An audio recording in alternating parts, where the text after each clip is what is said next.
안녕하세요, 진서동아입니다. 사람은 보통 어떠한 사건에 대해서 감정을 느끼고 이를 표현합니다. 즐거운 일이 있을 땐 즐거운 감정이, 슬픈 일이 있을 땐 슬픈 감정이, 우울한 일이 있을 땐 우울한 감정이 드러나고 이를 표현하게 되죠. 하지만 사건의 상황과 감정이 서로 일치하지 않는 경우가 있습니다. 이때 느껴지는 감정은 진짜 감정이 아닌 가짜 감정인데요.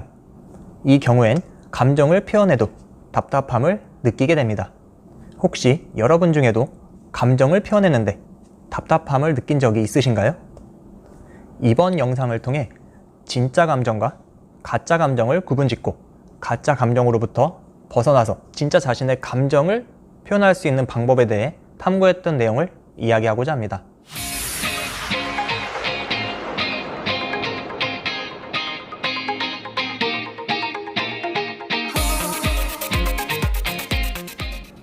우선 진짜 감정을 가리는, 가짜 감정을 드러내게 하는 감정에 대한 우리의 오해에 대해서 한번 이야기해 보겠습니다. 예를 한번 들어볼게요. 직장 내에서 회의가 있습니다. 회의를 열심히 하다가 어떤 사람이 의견이 마음에 들지 않았는지 갑자기 버럭 화를 냅니다. 우리는 흔히 이런 사람을 얘기할 때 어떤 식으로 표현하나요? 저 사람 왜 이렇게 감정적이야? 이런 식으로 감정적인 사람이다 라고 표현을 합니다. 이번엔 어떤 사람이 연설하는 모습을 생각해 보겠습니다. 이 사람이 연설하는 동안 감정 기복이 거의 없고 차분하게 잘 이야기하는 상황입니다. 우리는 이런 사람을 어떤 사람이다 라고 표현을 하나요? 바로 합리적인 또는 지적인 사람이다 라고 표현을 합니다. 사실 이러한 감정에 대한 오해는 어렸을 때부터 있을 수 있었습니다. 지금 육아 중인 분도 한번 생각해 보세요. 부모님과 아기가 함께 길을 걷는데 아기가 길을 걷다가 넘어졌습니다.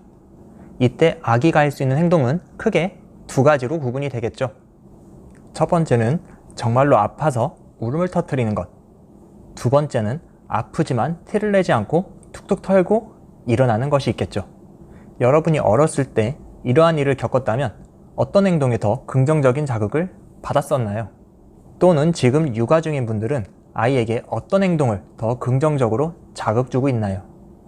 아마 대부분 울지 않고 툭툭 털고 일어나는 것에 긍정적인 자극을 더 많이 줄 것이라고 생각합니다. 감정에 대한 우리의 오해의 원인을 알았으니 이에 대해 좀 더 생각해 보겠습니다. 정말 감정을 감추는 것이 좋을까? 문제는 이러한 진짜 감정을 감추면 다른 행동으로 발현될 가능성이 증가한다는 것입니다. 이러한 행동의 원인이 되는 것이 바로 가짜 감정이 되겠죠. 가짜 감정은 특정 상황에 반복적으로 한 가지 감정으로 드러나는 특징이 있습니다. 이 가짜 감정과 진짜 감정은 구분하기 어려울 수도 있지만 자세히 그 감정의 원인을 들여다보면 구분할 수 있습니다. 예를 한번 들어볼게요. 눈물을 자주 흘리는 사람이 있다고 생각해 보겠습니다. 이 사람은 우울하거나 화나거나 서운할 때 눈물을 흘립니다. 그런데 잘 생각해보면 눈물을 유도하는 슬픔이라는 감정이 우울하다, 화난다, 서운하다는 감정과 맞지 않는 것을 알 수 있습니다. 이처럼 상황과 감정이 일치하지 않지만 비슷한 감정을 계속적으로 반복적으로 표현하는 걸 심리학에서는 감정 버튼을 누른다고 합니다. 혹시 주로 누르는 감정 버튼이 있으십니까? 그건 당신의 진짜 감정이 아닐 수도 있습니다. 그렇다면 거짓 감정이 왜 자주 드러나는 것일까?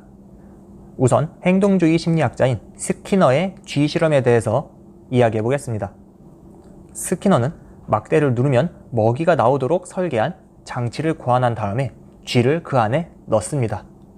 쥐는 여기저기 돌아다니다가 우연찮게 막대를 눌렀더니 먹이가 나오는 것을 보았죠. 그 뒤로 이러한 경우가 몇 번 반복되고 쥐는 결국 막대를 누르면 먹이가 나온다는 것을 학습하게 되죠. 결국 쥐는 막대를 스스로 눌러서 먹이를 얻고 그 속도도 점점 증가하게 됩니다. 이제 이 실험을 사람에 한번 적용해 보겠습니다. 어렸을 때 뭔가 불편해서 우연히 울었더니 부모님이 어서 달래주면서 맛있는 것도 주었습니다. 그리고 조금 더 컸을 때 장난감 가게를 지나가다가 저걸 사고 싶어서 울었더니 부모님께서 장난감을 사주셨습니다.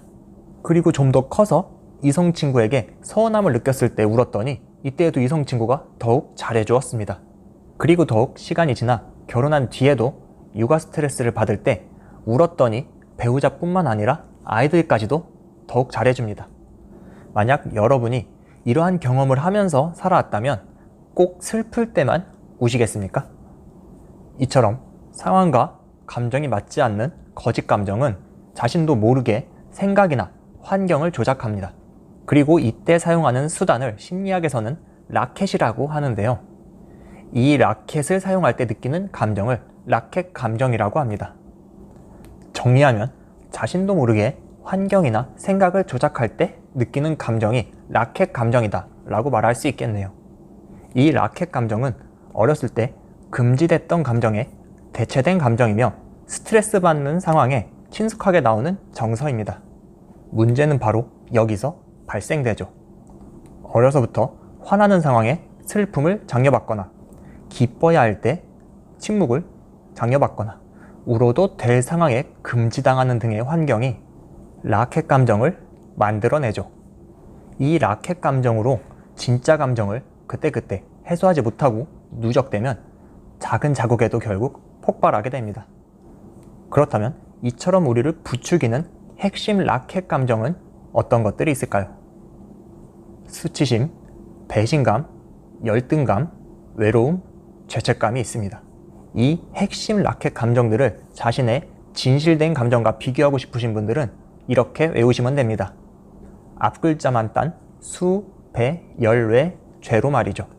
그리고 이 앞글자를 떠올릴 땐 이 방법을 사용하면 좋습니다.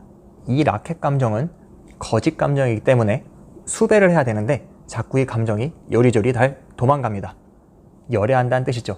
그래서 죄를 붙입니다. 바로 수배, 열애, 죄를 말이죠. 물론 이 5가지 감정을 느끼면 좋지 않다는 것이 아닙니다. 그럴 만한 상황에서 동일하게 그 감정을 느낄 때에는 괜찮습니다. 문제가 되는 상황은 그럴 만한 상황이 아닌데도 라켓 감정이 반복적으로 나오는 것이죠. 따라서 라켓 감정을 사용하는 사람은 자신이 주로 누르는 감정 버튼이 무엇인지 알아내야 됩니다. 그리고 이를 토대로 진짜 감정과 라켓 감정을 구분짓기 위해 노력해야 하죠. 그 다음 라켓 사용을 줄이기 위한 계속적인 노력이 필요합니다. 지금까지 진짜 감정과 라켓 감정을 구분짓고 이를 극복하는 방법에 대해서 이야기해 보았습니다. 우리의 소중한 감정은 다른 사람과 환경에 의해 왜곡되고 금지되어 오는 경우가 많습니다. 따라서 우리 안에 진정한 감정이 무엇인지 확인하려는 노력이 계속적으로 필요하겠죠. 영상을 시청하시는 분들 모두 기쁠 때 기뻐하고 슬플 때 슬퍼할 수 있는 자신의 감정에 솔직한 사람이 되기를 희망합니다. 그럼 저는 다른 주제로 또 찾아뵙도록 할게요. 감사합니다.